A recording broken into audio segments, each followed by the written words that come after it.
On the following program are not necessarily those of this station or its sponsors. Live from the Robinson Auto Group Studios, this is your Wheeling No Two Ways About It with your hosts, Wheeling Mayor Glenn Elliott and Vice Mayor Chad Ballman. Turn it down, you say, but all I gotta say to you is time and time again to say no. Everybody, Wheeling Mayor Glenn Elliott here with Vice Mayor Chad Ballman on our weekly installment of Your Wheeling and No Two Ways About It. If you want to text us or give us a call, the number is 304-214-1600. Again, you're listening to us on the Watchdog AM 1600, FM 98.1. You can also check us out on the Watchdog's Facebook page. We're trying to stream to live stream this. I hope it's working. We got a pretty good show today, I think. Probably not our best show, but we're going to do our best to make it our best show. We're going to be joined here shortly by Fifth Ward Councilmember Ty Thorngate. But before Ty gets here, what do you got for me, Mr. Vice Mayor? Well, Mayor, I was reading a newspaper this morning, and they got an article that I saw, and this is something we've discussed at the council level and the finance committee level, but talking about the hit in hotel-motel tax revenue that the city's taking, the Wheeling, Ohio County Convention and Visitors Bureau is taking. So there's no doubt that Wheeling and cities and states and municipalities all over the country are experiencing the negative financial repercussions of COVID. We just don't know how long this is going to go on for. I'm optimistic that maybe by next summer we'll be back to normal, but I'm certainly not an expert on that topic. But there's no doubt that it's challenging times, not just for municipalities, but for businesses and government all over the country. So it's something that we all have to deal with and we have to make adjustments to. And we're used to seeing Heritage Port filled in the summer as someone who lives downtown. I mean, you see that as much as anyone, but this summer it's Heritage Port in downtown are empty in the evenings and in the weekends. There's not a weekend, I think, that's gone by where I've been in town where I haven't reflected on the fact that, I'm so used to in the summer hearing the noises and the sounds and all the smells. All the stuff that comes out of the festivals. You smell the food cooking. All that's gone this summer. And it really, for someone who, when I first ran for office, I wanted to sort of spearhead a downtown revitalization, seeing our downtown, which was so vibrant just last year with so many festivals, almost every weekend there was something going on down there. Seeing it empty, or at least much less populated, does hurt. I do hope that this pandemic, that there is a vaccine found and something so that next year we're not faced with the same situation, because I do think it's a lot of the progress we had seen there, this pandemic sort of put the brakes on it. But I do think the fundamentals are still good. We did talk about, the newspaper covered, I think it was over the weekend or maybe it was Monday, they did a story on the city, various sort of rebuilding projects taking place across the community right now. And, we are in the middle of a pandemic, but a lot of work is still being done for the future. Not only, probably not the least of which is the work on the highway project throughout town. That's a $215 million project, which is going forward very well. The bridge is halfway done, I think. There's a lot of work on the east side of the Wheeling Tunnel. That entire interchange is being rebuilt before our eyes. It's something to watch. I've actually just driving by yesterday watching the various work going on there. Work on all the bridges actually from there all the way up through Elm Grove. So that's happening. The city's downtown streetscape project is moving along quite well. Work on Market Street for the sewer line replacement is literally happening right now. It wakes me up every morning when they start drilling through the streets there downtown, but it's great seeing that happen. I get a new Market Street sewer. I also believe a storm sewer line is included down the road for that project before that street is resurfaced, which is going to open the door for future development downtown. And of course, some work's going to be happening on Main Street. I think next week, correct me if I'm wrong, that Main Street's going to be down to one way, or one lane. One way is perhaps a Freudian slip there, down to one lane while they're doing some work there underground as well. So we're getting all the underground work done now so that next year the state's $25 million streetscape project can really kick into high gear, and that is something that is very much needed. And I could go on, but I think the point is, yes, this pandemic is hitting us. It's hitting us hard. It's hitting a lot of cities. Well, I don't think any city in the country is immune from it. We're going to get through it. We've survived worse. We're going to get through it. We have to be patient, and we have to figure out, when things start to reopen, how do we get people back into these public venues that we've worked so hard to activate? Yeah, and you mentioned a few things I want to follow up on. One is the $25 million streetscape project for downtown Wheeling. It's something that, we worked on when we, in the previous city council, prior to us being on city council in 2016, Andy McKenzie and his council worked on this. So this has been a long time in the works. It's desperately needed. New paving, new sidewalks, new traffic signals, new trees in downtown Wheeling. So it's going to hopefully start next summer. It's going to take about 2 years, we're told, roughly, from start to finish. It's desperately needed. We hear all the time that people are upset about the condition of Main Street and Market Street. We agree 100%. Unfortunately, those are state roads, not city streets. But we have worked with the state as much as we can to get those roads taken care of. And the good news is that we are moving forward. I'd like it to start sooner than next summer, but that's the time frame we're looking at right now. The work that goes into planning a project like that, I've been involved in a lot of the planning meetings for it. It is truly staggering how much underground work, sort of design planning and underground work has to happen before what you see on the surface gets changed. I've said it before, but just to repeat so folks understand the complexity here, all the sidewalks in the downtown district, or not all of them, but the vast majority of them were done sort of as part of a streetscape project in 1979, 1980. At that time, the Americans with Disabilities Act did not exist, and so the slopes of those sidewalks were what they were, almost about 5% slope from the building to the curb. All those sidewalks need to be now compliant with the ADA, which says there can be a no greater slope on the sidewalks than 2% from building to curb. So a lot of work is going into actually adjusting the height of the sidewalks, which means you have to adjust all the sort of the light signalizations. You have to redo where the trees are going to be. You have to basically redo where the street's going to sit. So it's a lot of engineering going on.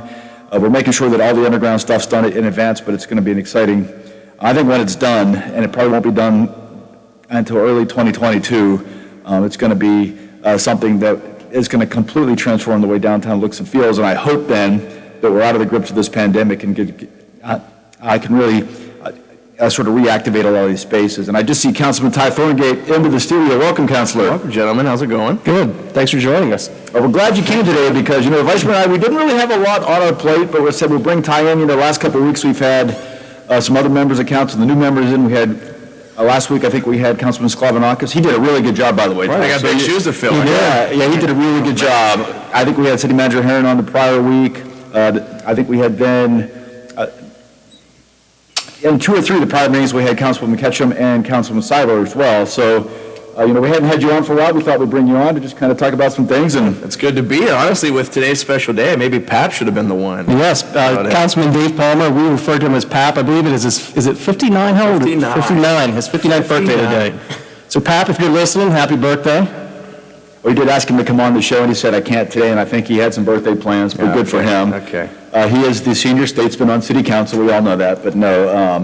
Anyway, Mr. Thorngate, what do you got for us? Your ward has been getting some attention lately. Fifth Ward, really, the Fourth Ward and the Fifth Ward are kind of combined in that they are, I've seen a lot of activity there in terms of underground sewer issues, right. And a lot of the same issues, a lot of the same runs that are flooding there are in both your wards. What do you got for us on that? I know that's something that was it's troubled you throughout the time we've been in office, and was a big part of your campaign, and it's something that you've actually demanded be a priority going forward. Right. So, Tuesday will be a big day for us, not just for me, but for all the residents of Woodsdale.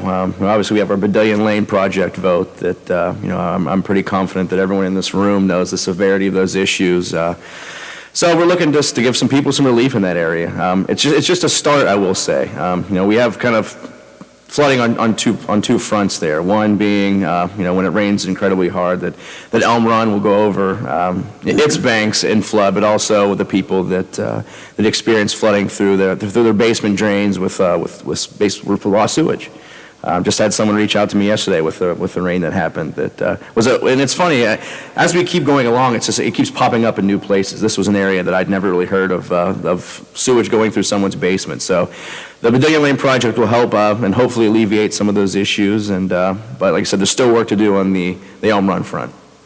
Yeah, and I can tell you that I heard from people, it's not just Woodsdale that was affected by the hard rain a few days ago, or was it yesterday? Yeah. Yesterday. I know Richland Avenue and Warwood around North 18th, the street flooded and people experienced some of the effects of that. So it's something we're focused on. It's something that's not going to be fixed overnight, but I am excited that we can move forward with this particular project. And that is, what is it, a $2.3 million project that will start at the creek, work its way up Bedelia Lane, take a left on National Road, and then basically enlarge the sewer line from National Road all the way to Edgewood. So it's not going to be a magic bullet that's going to fix everything, but it's certainly a start, and it's certainly something we're excited to move forward with. There's just no excuse for people to get, water in their basement after a hard rain, or for the streets to flood the way they do. So, Right. So this is one of the projects we're going to move forward with over the next four years. We're going to try to push as many of these sewer projects forward as possible. Of course, it takes money, it takes time and engineering to get this stuff done, but it's certainly a priority for this city council, in particular, Councilman Thorngate and Jerry Slavanakis from the Fourth Ward. Right, I mean, it's something like Glenn had said that, it's been 4 years we've been hearing about it, and I want to say that the people of Woodsdale were even dealing with it before we came on city council. So, I mean, it's something that's been in the hopper for a while. I'm happy that the next Tuesday, hopefully, we'll be able to pull the trigger to get the ordinance passed, and if everything goes to plan, I think we'll be able to see some groundbreaking, some work being done in November. All right, you're listening to Your Wheeling, No Two Ways About It, on the Watchdog, 1600 AM, 98.1 FM. If you have any questions or comments, feel free to call or text in, 304-214-1600. Councilman, I know recently there was just a press release that was that our marketing director, Michelle Rajanis, released about a new sewer cleaning truck that was purchased. Right. This is a, believe it or not, $565,000 truck, so this is a major investment in maintaining our sewer lines. Right. So this is hopefully one more step to keep those lines clear. And not even just the work that we can do with this, but also, I mean, Robinson Pipe Cleaning has been in the city. I think it was a $1.3 million bid that they've cleaned out.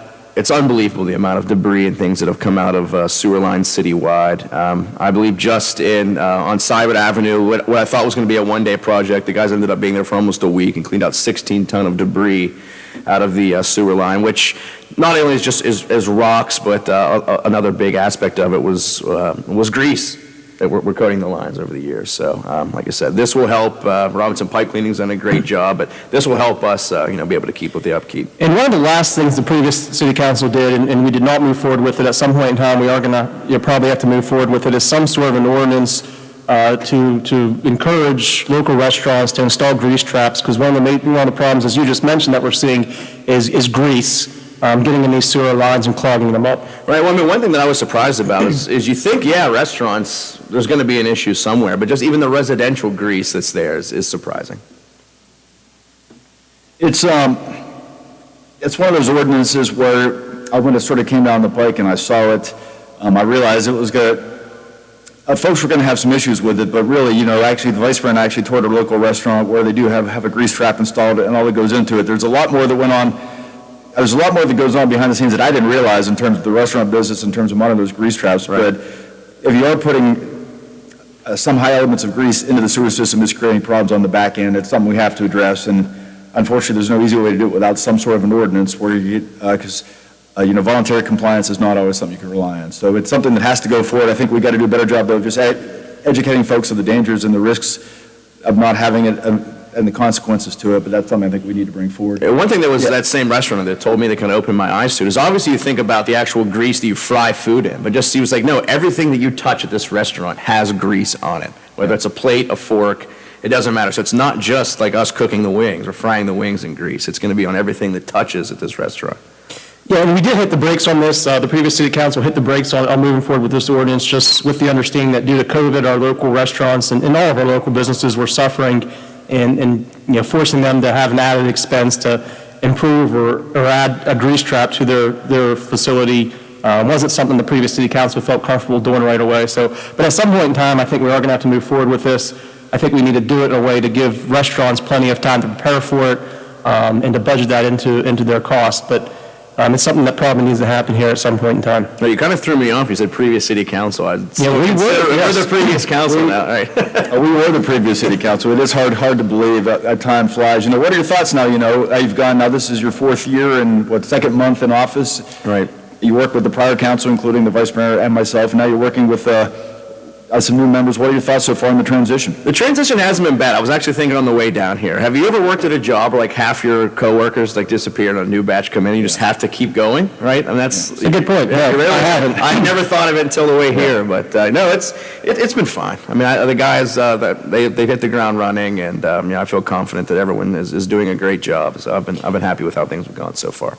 That's an interesting point you bring up. The current city council, there's of course 7 of us on city council, 4 of us were holdovers that got reelected from the previous council. Now back in 2016, there was only 1 incumbent that got reelected from the previous council. So when we all first got elected in 16, 6 out of 7 of us were new. This time around in 2020, there's 3 out of 7 members of council that are new.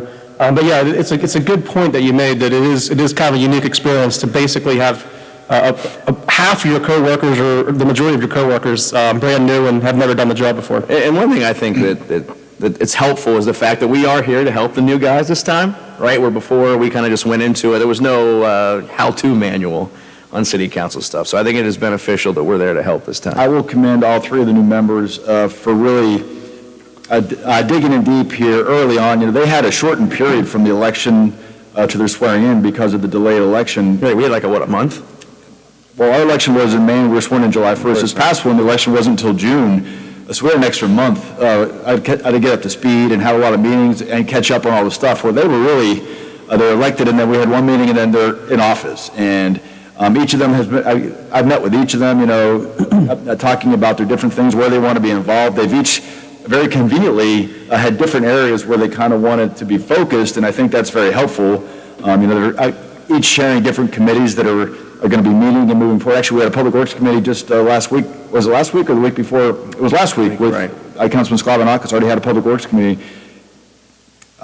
That's something that, being from Ward 4, he wanted to see happen. So I'm very impressed with them so far, but you're right. It's just a different feel. It's a different council, and times change. And, we have some stability on council with the 3 of us and Councilman Palmer are returning, but it's a new look. And I think they're bringing some new perspective and some new energy. And where I am, I feel pretty good about it. Right, and they kind of jumped right into the deep end too, right? I mean, we had a lot of things that were cooking that they had to deal with immediately, right? Well, OVMC is a perfect example, so maybe we can talk about it in the next segment, but OVMC is something that, our last vote of the prior city council was to acquire 750,000 square foot a complex of buildings over several acres in Center Wheeling, and for their first meeting, that was already done.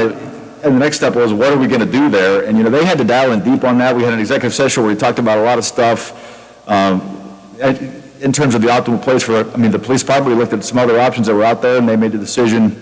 They came around and agreed with us that the best place for the police department was the VPC. But that was something, they didn't have months and months to study that. It was a pretty quick process. Yeah, I think they've all hit the ground running with the big projects like that, and they've each kind of focused on, smaller projects, as you just mentioned.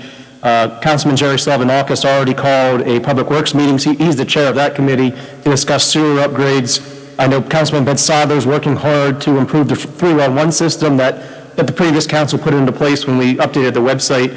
And Councilwoman Rosemary Ketchum is looking at calling a Health and Recreation Committee meeting soon to kind of focus on the Nelson Jordan Center and discuss some of the things that have to happen there to improve that facility. So they've hit the ground running. I think it's going to be a good 4 years. I'm sure we're going to have some challenges that we can't possibly predict, just like we had over the last 4 years. But I'm excited to work with the new city council, and I think they're all focusing on important issues that need to be addressed. Guys, we've got a phone call. All righty. Who we got, Biff? Dan? Hey, Dan. Hello. Last week I contacted by your show Councilman Sklavanakis, telling about his great work he'd done on the March flood. And I never had a chance to call Mr. Thorngate until today. But I really appreciate it. I live on Miller Street, and right after the flood, you the city came in and cleaned that run out, and we recently had Robinson out there. I guess you guys had given you guys a bid, and you're in the process of getting that all done. And I just really appreciate your fast and work getting to this problem. No, thank you, Dan. I appreciate it. Over the last 4 years, I've seen the issues you guys have had to deal with. You've cleaned out your basement too many times. So like I said, it's not going to be a cure-all with everything we're doing, but we're on the right path. So thank you. Okay, so now I got another question. I've given you guys the data boy. I got another question. Let's hear it. Here we go. Because the traffic is rerouted down past Perkins, you know what I mean? You have to get off the interstate by Kroger's. Does Wheeling have a repair or raise ordinance on the books, or slum and blight? Because I drive by that old glass, Fostoria glass where they used to sell stuff right there. And a lot of problems is we can't find the owners of these buildings. But his phone number is right on the side of the building. So we ask that because, no, this is the problem. There's an electric substation there. And if that thing ever burn up or collapse, it would fall right into the substation, and nobody in Fulton would have electricity. Dan, you're not the first person to complain about that property. We do have a raise and repair ordinance on the book. I believe that building is on the city's vacant building registry, and it is paying vacant building fines each year. But it is a building that, it is something, I've looked at the roof as I've driven by, and it does look to be in pretty bad condition. I think it's taken a lot of water. It's something, I'll certainly remind staff to look at it, but it's not like we're not aware of that building. It's one of many buildings throughout the city that it just is vacant for whatever reason and not contributing. And we do have ordinances on the book, but we can always look at making those ordinances stronger. Okay, and the other question I have is the same phone numbers on the old Comcast building in Elm Grove. Now, I canoe down that way. There's a guy in Elm Grove that, rents canoes.